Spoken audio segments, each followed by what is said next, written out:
हम प्रार्थना करेंगे। जब हम प्रेयर करते हैं, प्रार्थना करते हैं, ये कबूली के शब्द होते हैं और हमें इन कबूली के शब्दों में, अगर हिंदी भाषा में इन शब्दों को बोलना है तो हम हिंदी भाषा में दोहरा सकते हैं। अगर अपनी भाषा में समझ के साथ इन शब्दों को बोलना है तो हम वैसे कर सकते हैं। अगर इंग्लिश भाषा में इन शब्दों को दोहराना है वैसे कर सकते हैं, लेकिन हम मुंह से इसे अंगीकार करना, बोलना बेहद ज़रूरी है। Dear father, thank you for your love, your grace, your presence, your word and for your wisdom at work in me. Thank you for the ministry of the Holy Spirit in my life as I take advantage of the opportunity and privilege of prayer. I am victorious always and in all things. I'm making progress from glory to glory. In Jesus' name, Amen. प्यारे पिता, मैं तेरा धन्यवाद करता हूँ तेरे प्रेम के लिए, तेरा अनुग्रह, तेरी उपस्थिति, तेरा वचन और तेरे बुद्धि के काम जो मुझ में हो रहे हैं। इसलिए मैं तेरा धन्यवाद करता हूँ। धन्यवाद हो पवित्र आत्मा की सेवा के लिए जो मेरे जीवन में हो रही है। जैसे ही मैं इस अवसर और प्रार्थना करने का आदर का लाभ उठाता हूँ, मैं हमेशा ही जयवंत रहता हूँ और सारी बातों में मैं जयवंत रहता हूँ। मैं उन्नति करता जा रहा हूँ, महिमा से महिमा तक। यीशु नाम में आमीन। आज मनन करने के लिए जो वचन मिले हैं James 5 chapter 16 verse amplified classic edition में से, Philippians 4 chapter 6-7 verse amplified classic edition में से, 1 जॉन 5 चैप्टर 14 वर्स। याकूब की पत्री 5 अध्याय 16 वचन, फिलिपियों की पत्री 4 अध्याय 6-7 वचन, पहले यूहन्ना की पत्री 5 अध्याय 14 वचन। ये सारे वचन जब हिंदी में हम पढ़ेंगे तो BSI बाइबल में से पढ़ेंगे, इंग्लिश में जब पढ़ेंगे तो James 5 chapter 16 verse, Philippians 4 chapter 6 and 7 verse, ये हम पढ़ेंगे एम्प्लीफाइड क्लासिक एडिशन में से, और 1 जॉन 5 चैप्टर 14 वर्स हम पढ़ेंगे किंग्स जेम्स वर्शन में से, जो हमेशा ही हम पढ़ते हैं। तो हम पढ़ेंगे इंग्लिश में पहले James 5 chapter 16 verse amplified classic edition में से। Confess to one another, therefore, your faults, your slips, your false steps, your offenses, your sins, and pray also for one another, that you may be healed and restored to a spiritual tone of mind and heart. The earnest, heartfelt, continued prayer of a righteous man makes tremendous power available, dynamic in its working. और एक बार पढ़ेंगे। इसमें विस्तारित Bible है, ये English में विस्तार करके मतलब को बढ़ा कर लिखा जाता है। तो हम इसमें से हिंदी में भी हम आपको इसका, अगर ज़्यादा फ़र्क पड़ता है हिंदी बाइबल में और एम्प्लीफाइड क्लासिक एडिशन पढ़ने में, तो हम इसको आपके लिए भाषांतर करके भी बताएंगे इसमें क्या लिखा है विस्तारित बाइबल में। James 5 chapter 16 verse Amplified Bible Classic Edition. Confess to one another therefore your faults, your slips, your false steps, your offenses, your sins. ये जो है बढ़ा कर दिया है। जब यहाँ पर लिखा है confess to one another therefore your faults, कबूली करना है अपने पापों की, तो यहाँ पर एक और बढ़ा कर दिए हुए मतलब है आपके गिरावट, जहाँ पर आप फिसल गए, आपके गलत कदम आपने उठा लिए, या आपने ठोकर खाया हो, दुख पहुँचा हो, आपको चोट पहुँची हो, या आपके पाप, ऐसा जो भी आपके अंदर का रुका हुआ, जो आपके अंदर का चीज़ें हैं, जो आप, जिसके बारे में आप खेद आपको व्यक्त हो जाता है, ऐसी बातें जो आपके अंदर से गलती महसूस होती है आपको, ऐसी बातें, इन बातों को एक दूसरे के सामने हमने कबूल करना है। And pray also for one another, यहाँ पर लिखा है सिर्फ प्रार्थना करो ऐसा नहीं लिखा है, और प्रार्थना भी करो एक दूसरे के लिए, that you may be healed and restored to a spiritual tone of mind and heart. तो आप ये इसीलिए करना है कि आप चंगाई हो जाए और आप पूर्ववत आपके अंदर स्थापित हो जाए, जिस प्रकार से एक आत्मिक धुन आपके मन और हृदय में होनी चाहिए, उस आत्मिक धुन के अंदर पुनर्स्थापित हो जाए, आप पुनर्रचना हो जाए उसके अंदर। The earnest, heartfelt, continued prayer of a righteous man makes tremendous power available, dynamic in its working. यहाँ पे एक्स्ट्रा बढ़कर जो मतलब दिया है वो इस प्रकार से है कि पूरे दिल के गहराई से लगातार एकदम जी जान से प्रार्थना करना है। जब धर्मी ऐसा प्रार्थना देता है परमेश्वर के सामने, तो भयंकर शक्ति को उपलब्ध करता है। और यहाँ पे और बढ़ाकर इसका मतलब दिया है, जो विस्फोटक ऐसी शक्ति होती है काम करने के लिए, जो विस्फोट करने के लिए लगती है, उस मायने की शक्ति, उस दर्जे की शक्ति जो विस्फोट को कर सकती है, ऐसी शक्ति को वो कह रहा है कि धर्मी जन उपलब्ध कर सकता है इस प्रकार की प्रार्थनाओं से। लगातार जो हृदय की गहराई से जो प्रार्थना की जाती है, पूरे दिलो जान से जो प्रार्थना करके परमेश्वर के सामने लाया जाता है, जब धर्मी मनुष्य ऐसी प्रार्थनाओं को करता है तो भयंकर शक्ति को उपलब्ध करता है, जिसमें विस्फोट करने की काबिलियत रहती है काम करने में। इसी वचन को हम हिंदी BSI बाइबल में से पढ़ेंगे।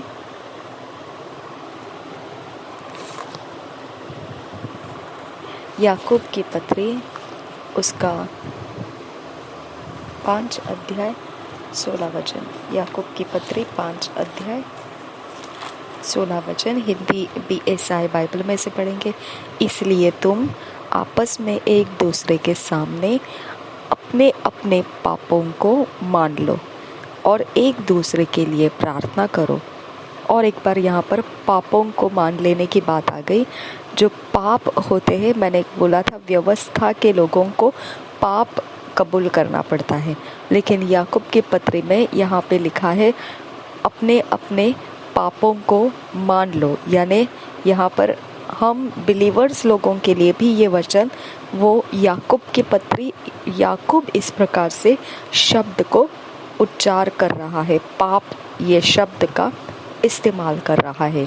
जब मैंने आपको बोला था व्यवस्था में पाप गिनती किया जाता है, लेकिन हम वो पुराने नियम की व्यवस्था में नहीं है, तो हमारे अंदर अधर्मों को गिनती किया जाता है, गलतियों को गिनती किया जाता है। ठीक है, तो अपने पापों को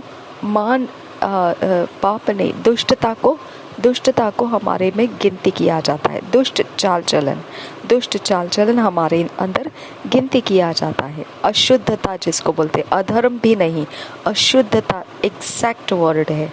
ओके, हमारे अंदर अभी कुछ गलती हो गया तो उसको हम पाप के नाम से नहीं पुकारते हैं, हम उसको बोलते हैं अशुद्धता हो गई मेरे से। ओके, अशुद्धता ये हम बिलीवर्स लोगों के लिए, विश्वास करने वालों के लिए शब्द है। जब हमसे कुछ ऐसा हो जाता है जो परमेश्वर के वचन के खिलाफ है, तो हम पाप किए ऐसा नहीं बोलते हैं, हम बोलते हैं अशुद्ध हो गए हम। ओके, या हमने दुष्टता की चाल चली। ठीक है, लेकिन अशुद्ध एग्जैक्ट वर्ड है, परफेक्ट वर्ड है, हम विश्वासियों को बोलना चाहिए। लेकिन पाप किया ऐसा नहीं बोलना चाहिए, क्योंकि पाप का मतलब होता है व्यवस्था को तोड़ना। व्यवस्था तो परमेश्वर ने पुराने नियम में दिया था, अब वो पुराने नियम के अनुसार जो व्यवस्था है उसके अनुसार ये शब्द बोला जाता था, पाप। ठीक है, तो यहाँ पे अब याकूब ने इस पाप के शब्द को इस्तेमाल किया है। यहाँ एम्प्लीफाइड क्लासिक बाइबल में भी उस पाप के जगह में सिन ऐसा लिखा है। तो सिन उन्हीं के सामने है जो नियम शास्त्र को, पुराने नियम शास्त्र को फॉलो कर रहे हैं, उनके सामने ये नियम बनता है। अगर उन नियमों में से तोड़ा उन्होंने कुछ तो उसे पाप कहा जाता है। ओके, तो कोई बात नहीं है, याकूब की पत्री में हम स्वीकार लेते हैं कि यहाँ पर ये पाप उसी व्यवस्था के विषय में बात कर रहा है, तो हमने भी उसके बारे में जानकारी रखनी है। देखिए क्या लिखा है, 16 वचन, याकूब की पत्री 5 अध्याय 16 वचन। इसलिए तुम आपस में एक दूसरे के सामने अपने अपने पाप को मान लो और एक दूसरे के लिए प्रार्थना करो, जिससे चंगे हो जाओ। धर्मी जन की प्रार्थना के प्रभाव से बहुत कुछ हो सकता है। और एक बार पढ़ेंगे, याकूब की पत्री 5 अध्याय 16 वचन। इसलिए तुम आपस में एक दूसरे के सामने अपने अपने पापों को मान लो और एक दूसरे के लिए प्रार्थना करो, जिससे चंगे हो जाओ। धर्मी जन की प्रार्थना के प्रभाव से बहुत कुछ हो सकता है। फिलिपियंस 4 चैप्टर 6-7 वर्स हम पढ़ेंगे एम्प्लीफाइड क्लासिक एडिशन में से। Philippians 4 chapter 6-7 verse.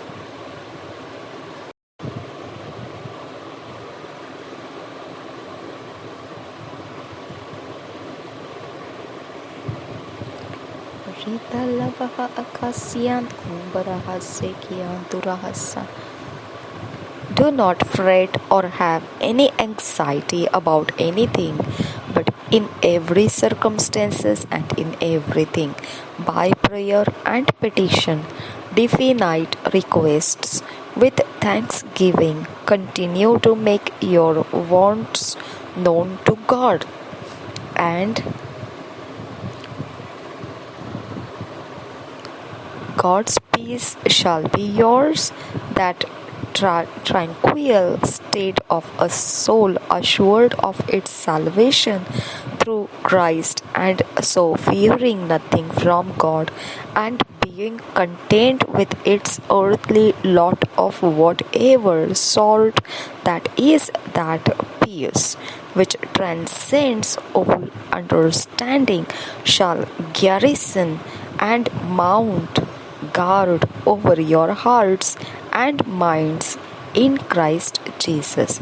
और एक बार पढ़ेंगे, ये विस्तारित बाइबल में से हम पढ़ रहे हैं इंग्लिश में, एम्प्लीफाइड बाइबल क्लासिक एडिशन में से Philippians 4 chapter 6-7 verse, do not fret or have any anxiety about anything, but in every circumstances and in everything by prayer and petition, definite requests with thanksgiving, continue to make your wants known to God, and God's peace shall be yours, that tranquil state of a soul assured of its salvation through Christ, and so fearing nothing from God, and being content with its earthly lot of whatever sort, that is, that peace which transcends all understanding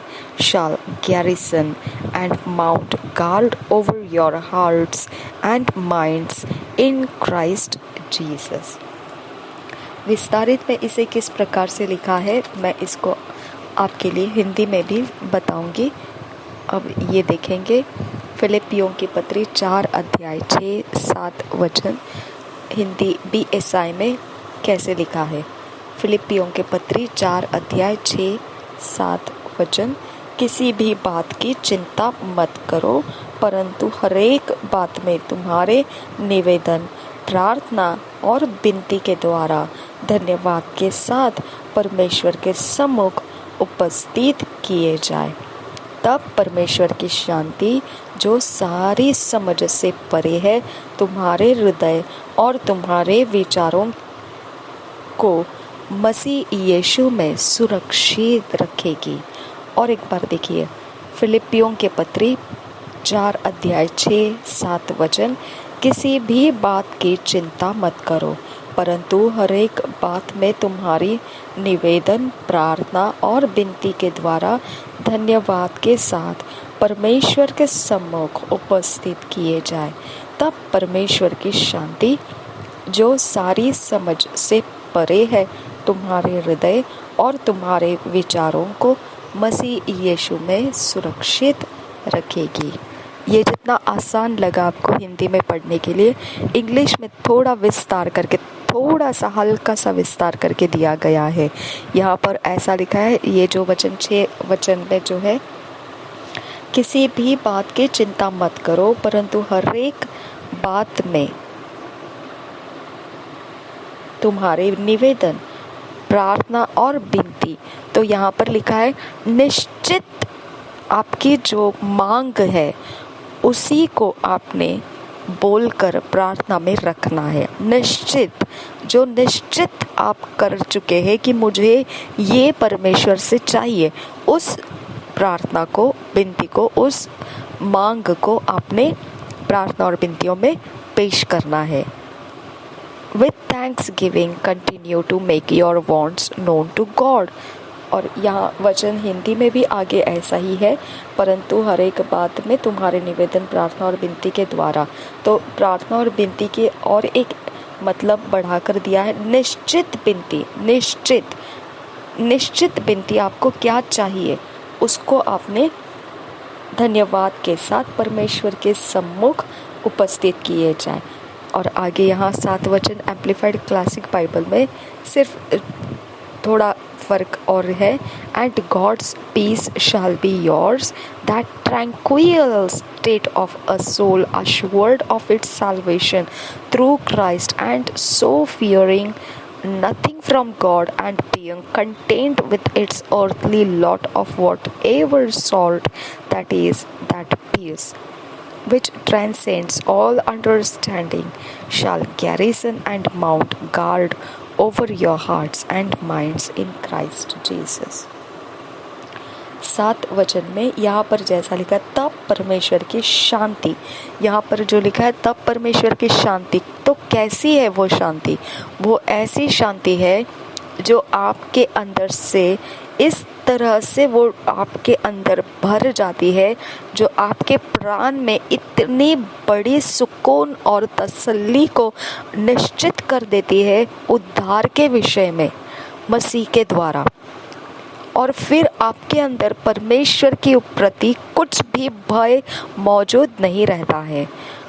कुछ भी आपको, जो आपका न्याय और दंड, इसके बीच में जो भय आपके अंदर होता है कि परमेश्वर आपका न्याय करेगा, आपका दंड आपके ऊपर रखेगा, ये जो होता है भय, ये जो कड़वा भय है, डरावना है परमेश्वर के विषय में ये भय, उस भय का इसके अंदर अब कोई प्रवेश नहीं होता है, रहता है, जब परमेश्वर की शांति जो आपके इतने उत्कृष्ट तरह से प्राण के अवस्थाओं के अंदर निश्चित रूप में बैठ जाती है कि जो मसीह में उद्धार आपने प्राप्त किया है, उस उद्धार में आपके परमेश्वर के प्रति कोई डर फिर आपके अंदर ऐसा डर नहीं रहता है न्याय और दंड का। और आप इस पृथ्वी के हर एक बात में जो प्रकार से शांति के साथ जीना चाहिए, सब कुछ सारी अवस्था के बीच में भी आपके अंदर एक तसल्ली, एक सुकून, जो बढ़िया तरह का सुकून है, जो आपके प्राण को एकदम शांत के अवस्था में बनाए रखता है। कुछ नहीं होगा, कुछ नहीं होगा, क्योंकि परमेश्वर आपके ऊपर क्रोधित नहीं है, परमेश्वर आपसे प्रेम करता है। ये तसल्ली, ये सुकून जो आपके अंदर बैठा हुआ रहता है, वो पूर्ण रूप से उस परिस्थितियों के बीच में आपके संगति में होने के कारण आप परमेश्वर का न्याय और दंड के भय से बिल्कुल निकल जाते हैं, उससे पार हो जाते हैं। और यही वो शांति है जो आप समझ नहीं सकते हैं उसके बारे में कि कितना महान रीति से वो आपके प्राण के अंदर बैठा हुआ है, उसके आप वर्णन नहीं कर पाओगे। हालेलुया। और यही हो जाता है फिर आपके लिए जो शहरपनाह जिसे कहते हैं, और यही वो शांति है जो आपके ऊपर रखवाली बनाकर रखी जाती है, आपके हृदय की रखवाली करने के लिए। ओके। और आपका मन जो मसीह यीशु के साथ बना हुआ है, उसकी रखवाली करने के लिए यही शांति काम कर जाती है, एक शहरपनाह के रूप में वो काम कर जाती है। और यही अपने ढाल को ऊंची करती है और विश्वास को ऊंचा करके लेकर आती है आपके हृदयों के अंदर, आपकी रखवाली करने के लिए और आपके मसीह मन को रखवाली करने के लिए। ओके। तो ये अंत में इस प्रकार से है 6 और 7 वचन। अंत में 7 वचन ऐसा है 4 अध्याय का, फिलिपियों की पत्री 4 अध्याय का 7 वचन। तब परमेश्वर की शांति जो सारे समझ से परे है तुम्हारे हृदय और तुम्हारे विचारों को मसीह यीशु में सुरक्षित रखेगी। हालेलुया। तो मसीह यीशु में सुरक्षित रखने का अपना मन और हृदय तरीका क्या है, वो शहरपनाह क्या है जो हमारे हृदय और मन की मसीह यीशु में सुरक्षित रख पाए? वो शहरपनाह है आपके अंदर जो परमेश्वर की शांति है, वो शहरपनाह बन जाता है आपके प्राण के अंदर। आपका मसीही मन और मसीही हृदय शांति के कारण सुरक्षित रहता है, परमेश्वर के शांति के कारण। कि परमेश्वर का क्रोध हमारे ऊपर नहीं है, परमेश्वर का न्याय हमारे ऊपर नहीं है, परमेश्वर का दंड हमारे ऊपर नहीं है। ये एक अद्भुत प्रकार की शांति आपके प्राण की तसल्ली और सुकून में बैठी रहती है, जो उद्धार की निश्चितता आपको देती है मसीह के द्वारा। हालेलुया। जिसको आप कभी वर्णन नहीं कर सकते हैं। और पृथ्वी के हर एक प्रकार के बहुत सारे अलग अलग प्रकार के आपको विचलित करने वाले बातें होती है, लेकिन इसके बीच में आपको एक तसल्ली, एक सुकून प्राण के अंदर उभर कर बना रहता है कि परमेश्वर आपकी ओर से है, परमेश्वर आपसे क्रोधित नहीं है, परमेश्वर आपसे प्रेम करता है। ये उद्धार की निश्चितता आपके अंदर मसीह के द्वारा बनाई रखती है। यही कारण हो जाता है कि आपका हृदय और आपका मसीह मन संभाले रखा जाता है। ये वचन का विस्तारित बाइबल के अंदर से भी मैंने आपको बता दिया क्या है, उसके अंदर क्या लिखा हुआ है। अब हम पढ़ेंगे 1 John 5 chapter 14 verse King James version में से।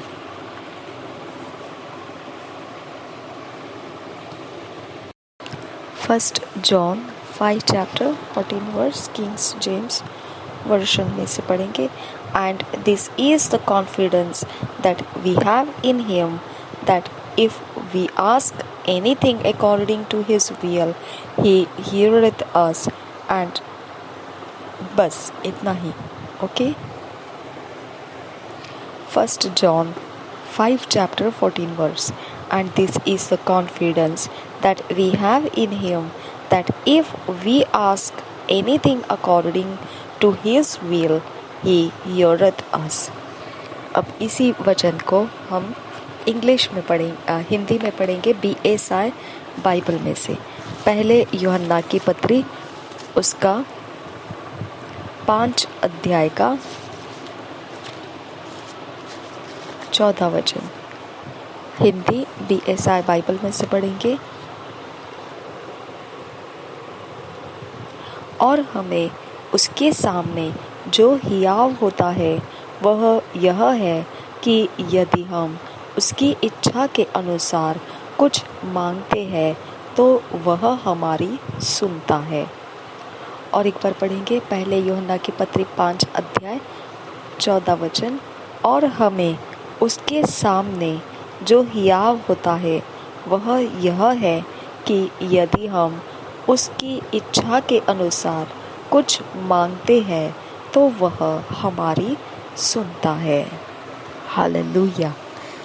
प्रभु यीशु मसीह, हम आपको इस शांति के जो आपने हमारे अंदर लाया है, शांति के निश्चितता के लिए, खातरी के लिए हम आपको धन्यवाद करते हैं।